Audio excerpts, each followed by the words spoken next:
प्रधानमंत्री श्री नरेंद्र मोदी द्वारा बीते शनिवार नई दिल्ली में नीति आयोग की एक अहम बैठक की गई, जो काफी लंबे समय बाद की गई थी। इसी विषय पर आगे हम चर्चा करते हैं।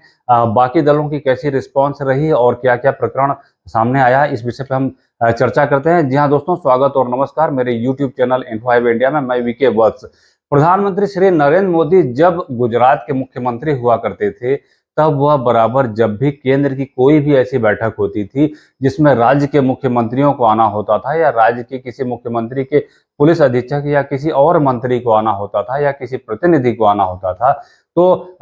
गुजरात के मुख्यमंत्री के रूप में हमेशा प्रधानमंत्री श्री नरेंद्र मोदी की तरफ से वहां उपस्थिति रही। वह गुजरात के सीएम के रूप में पहुंचते रहे और हमेशा जोरदार तरीके से अपने गुजरात का जो है ब्लूप्रिंट, रोड मैप और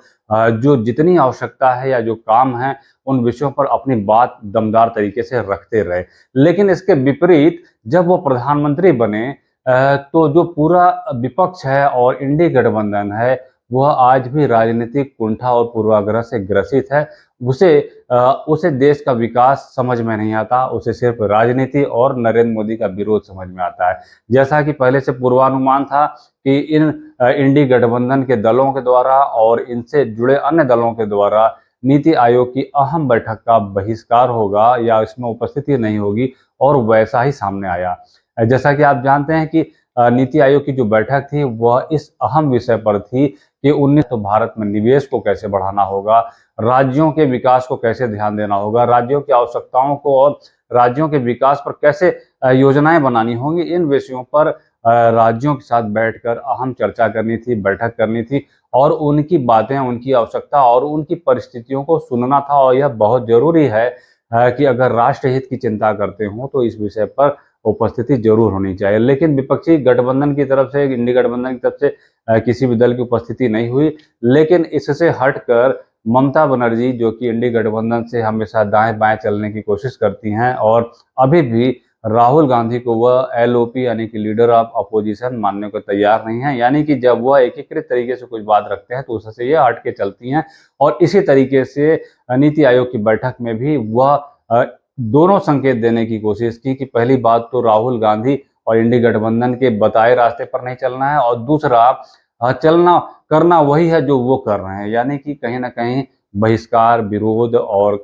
आपत्ति वाला ही काम उन्हें करना है। तो वह भी वहां उपस्थित रही और जैसा कि पूर्वानुमान था कि वह कुछ ना कुछ विरोध, आपत्ति या बतंगड़ टाइप की कुछ ना कुछ चीजें करेंगी, और वैसा ही सामने आया। जब उनको बोलने का अवसर दिया गया, तो सीमित जितने अवसर देने थे उतने दिए गए। इसके बाद उनका माइक ऑफ हुआ होगा, जैसा कि उन्होंने आरोप लगाया। इसके बाद वो वहां की नीति आयोग की आगे की बैठक से उठकर चली गईं और वो उस बैठक में उपस्थित नहीं हुई। इससे एक एक यही संदेश जाता है, चाहे ममता बनर्जी हो, चाहे लीडर ऑफ जो भी इंडी गठबंधन के दल हों, कि यह राष्ट्रहित के मुद्दे पर गंभीर नहीं है। अभी भी नीति आयोग को एक ऐसे मंच के रूप में देख रहे हैं जिसे दलगत राजनीति का वो अखाड़ा समझते हैं। अगर इसी तरीके से रहा तो भारत को आगे बढ़ाने का जो केंद्र का जो तरीका होता है और केंद्र की योजना होती है, वह कैसे अपनी योजनाओं को परवान चढ़ा सकेंगे। कुछ राज्यों को लेकर, जिसमें बीजेपी के मुख्यमंत्री हैं, सिर्फ लेकर ही भारत का विकास नहीं किया जा सकता है। तो भारत की जनता इस चीज को देख रही है कि विरोध का स्तर कहां तक है। प्रधानमंत्री श्री नरेंद्र मोदी जब भी बात करते हैं, वह 140 करोड़ लोगों की बात करते हैं और वह हमेशा कहते हैं कि मेरे लिए हमेशा देश दल से ऊपर है। लेकिन इसके विपरीत आप देखेंगे कि जो विपक्षी गठबंधन इंडी गठबंधन है, इसके व्यवहार से एक ही चीज सामने आती है कि इनके लिए दल और राजनीति देश से ऊपर है। हमेशा कुछ ऐसी योजनाएं जो केंद्र की तरफ से उन राज्यों को दी गई, भेजी गई, या योजनाओं को संचालित करना था जो गैर बीजेपी राज्य थे, जैसे पश्चिम बंगाल या कांग्रेस शासित जो राज्य थे, वहां पर इन योजनाओं की धज्जियां उड़ाई गई, इनको अमली जामा नहीं पहनाया गया, इन्हें जनता तक पहुंचने नहीं दिया गया। बहुत सी ऐसी योजनाओं की शिकायतें आई या उनको तोड़ मरोड़ कर अपने नाम से प्रस्तुत करने की कोशिश की गई। तो इस तरीके के प्रयास से क्या बिना समग्र प्रयास के भारत विकसित राष्ट्र बन सकता है, जहां प्रधानमंत्री नरेंद्र मोदी की बहुत महत्वाकांक्षी योजना है और भारत के विकास, रोजगार और भारत के लोगों को के विकास के पहले भारत विकसित राष्ट्र की श्रेणी में आ जाए, जिसके कारण जिसके लिए बहुत मेहनत करने की ज़रूरत है, बहुत योजना बनाने की ज़रूरत है, बहुत तालमेल और सामंजस्य बनाने की ज़रूरत है। लेकिन जो विपक्ष का व्यवहार संसद से लेके सड़क और सड़क से लेके इस तरीके की बैठकों में जो दिख रहा है, वह पूरी तरीके से अभी चुनावी मोड में दिख रहा है। ऐसे लग रहा है जैसे कि अभी चुनाव खत्म नहीं हुआ है। यह चुनावी स्टाइल का जो विरोध बैठकों में होना चाहिए वह हो रहा है, जबकि इस बात का ध्यान रखना चाहिए कि जो भारत का प्रधानमंत्री होता है, वह भारत की 140 करोड़ जनता का प्रतिनिधि होता है और मैंडेट प्राप्त करके चुना हुआ एक प्रधानमंत्री होता है, जिसे जनादेश मिला है कि आप देश चलाइए। और जब एक प्रधानमंत्री जब देश चला रहा है और विपक्ष का यह रोल है, तो आप समझ सकते हैं कि फिर जो आरोप लगते हैं कि प्रधानमंत्री भारत का तानाशाह है, वह सुनते नहीं हैं और बोलने का मौका नहीं देते हैं। तो ऐसे विपक्ष के साथ कैसा व्यवहार होना चाहिए, जो प्रधानमंत्री के साथ या केंद्र सरकार के साथ इतना असहयोगात्मक जो रवैया अपनाता है, हर योजना में टांग अड़ाता है, उनकी ऐसी योजनाओं को जो भारत की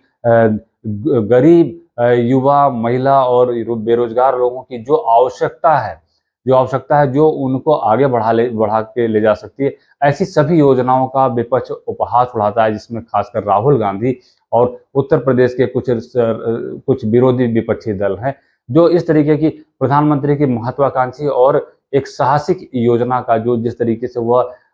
उपहास उड़ाते हैं, क्या इससे किसी प्रकार का भला हो सकता है? उत्तर प्रदेश की सरकार पूर्ववर्ती सरकारों के द्वारा किस तरीके से पूरी संस्थागत तरीके से नकल माफियाओं का जाल बैठाया गया था परीक्षाओं में, छोटी परीक्षाओं से लेकर बड़ी परीक्षाओं तक। और यही दल आज उत्तर प्रदेश की सरकार और केंद्र सरकार की जो परीक्षाएं हो रही हैं, उनमें नकल को लेकर इस तरीके से सवाल खड़ा करते हैं, जैसे कि अपने समय में इन लोगों ने बहुत ईमानदारी से काम किया है। वही मनोविज्ञान काम कर रहा है, जिस मनोविज्ञान को कई दशकों तक पूर्ववर्ती विपक्षी सरकारों ने बो कर जिन्हें वटवृक्ष बनाया, वही मनोविज्ञान आज उन परीक्षाओं में भी काम कर रहा है, जो तकनीकी परीक्षा है, नीट की परीक्षा, CUET की परीक्षा है, CSIR की परीक्षा है, जहां पर पेपर लीक के मामले सामने आ रहे हैं, तमाम और तरह के मामले सामने आ रहे हैं। तो विपक्ष का जो पूरा रवैया है, वह बहुत ही नकारात्मक है और इस तरीके से रचनात्मक विपक्ष की भूमिका में कहीं विपक्ष नहीं दिखाई दे रहा है। जनता देख रही है, समय आने पर सही जवाब केंद्र और राज्य के स्तर पर देती रहेगी। लेकिन नीति आयोग की जो बैठक हुई थी, इसमें इस बैठक में राज्यों की तरफ से जो प्रतिनिधि पहुंचने थे, नहीं पहुंचकर एक बहुत ही अच्छा मौका गंवा दिए और गुमराह करने वाले इन लोगों ने तर्क रखे, जिन तर्कों का कोई मतलब नहीं होता है। अगर आपको शिकायत भी है तो आपको आना होगा, मंच पर रखना होगा और ऐसे अवसर